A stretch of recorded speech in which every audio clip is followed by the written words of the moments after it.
Happy Thanksgiving. And I want to share with you something that I've been pondering in this season where we're all kind of thinking through things that we're grateful for.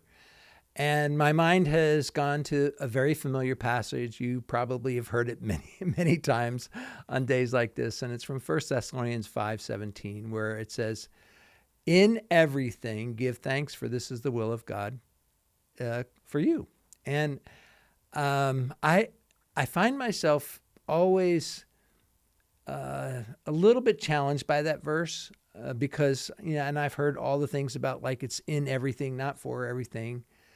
But even with that little clarification, I have to ask myself, like, can I really do that? So some of you know that in this last season, I've been dealing with cancer. And when that diagnosis came, I can pretty frankly tell you that was not something over which I could give thanks. I mean, or even in it to give thanks. And of course, along the way, now that I'm of that particular club, I have met many others who have suffered even a lot more than I have.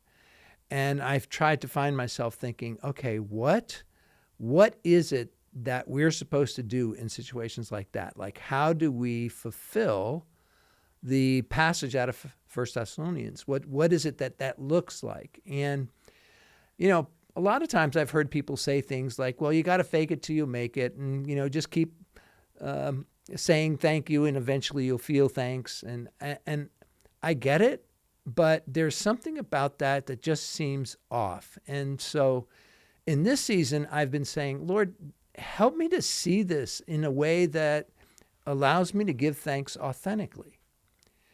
And the thought that occurred to me was that if it is true that in everything we can give thanks, then there must be something in everything for which we can authentically give thanks. Let me say that again.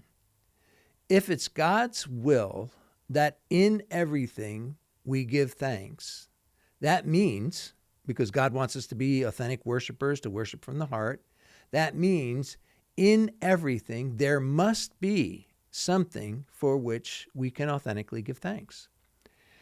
And as I was thinking about this, I came to an illustration that I've used in the past, but it just kind of had new meaning for me now.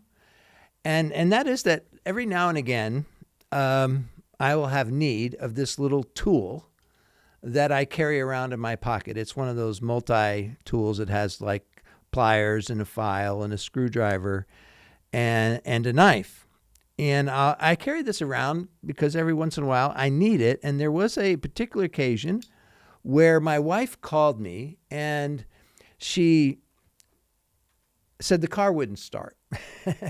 And so she said, hey, can you come and look at the car?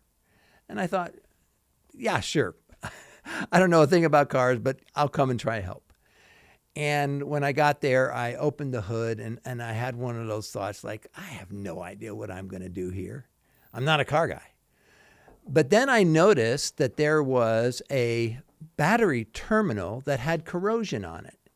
And I thought, could it be this simple? Like, could I just scrape that corrosion off and get a better connection? And when I did so, it actually worked. And I felt like the Holy Spirit gave me this little impression in that moment, and that is, Pete, don't forget this. And the thought that came to me was that sometimes you have to dig a bit in order to make the connection. Now, bringing that back to the passage that I just thought about, that in everything we can give thanks, and that if that's true, then there must be something in everything that we can authentically give thanks for. Sometimes that means we got to dig it. We have to dig for it. And that brought me to this conclusion that I've been pondering for this particular holiday. Like, how do I give thanks in this Thanksgiving? And one of the things that occurred to me was that there were several people along the way that I would never have met had it not been for the cancer journey. Now, it just so happens that one of those relationships that I made along the way is a filmmaker. Now, this filmmaker is a person who I had an opportunity to introduce to a good friend of mine, Rebecca Contreras, who's written a book, and I've interviewed her here in the podcast, a book called Lost Girl, and she has a very amazing story. And I was able to connect those two people.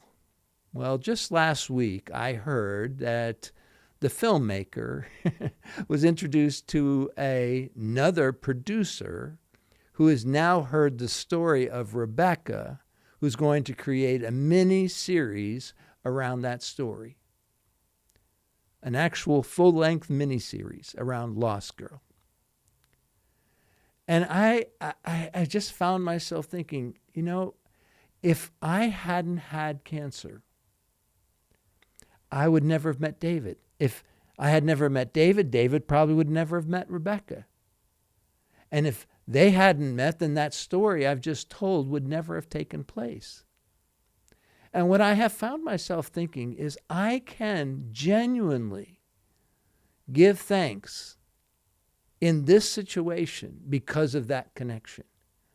Because I know that there's going to be something beautiful produced from that film. And who knows how many people will identify with the story and be able to find Christ as a result. Now, I'm not suggesting that the reason I got cancer was because God wanted to make that connection. I don't think he works that way. But I do think that he can redeem anything and everything. And if we're willing to dig a bit into our own story and into our own situations, then we will find that thing for which to give thanks. And so, yes, even this Thanksgiving, I find myself full of joy and gratitude for the good that God has done. And my encouragement to you is to do the same. Maybe you're finding yourself in a pretty difficult situation. Maybe the circumstances aren't easy. But perhaps God will give you the grace to dig a bit. And in the process of digging and asking and looking, God will show you something for which you can also authentically give thanks. And if you can, this day will be a very special day indeed. So yes, happy Thanksgiving, and thank you for joining.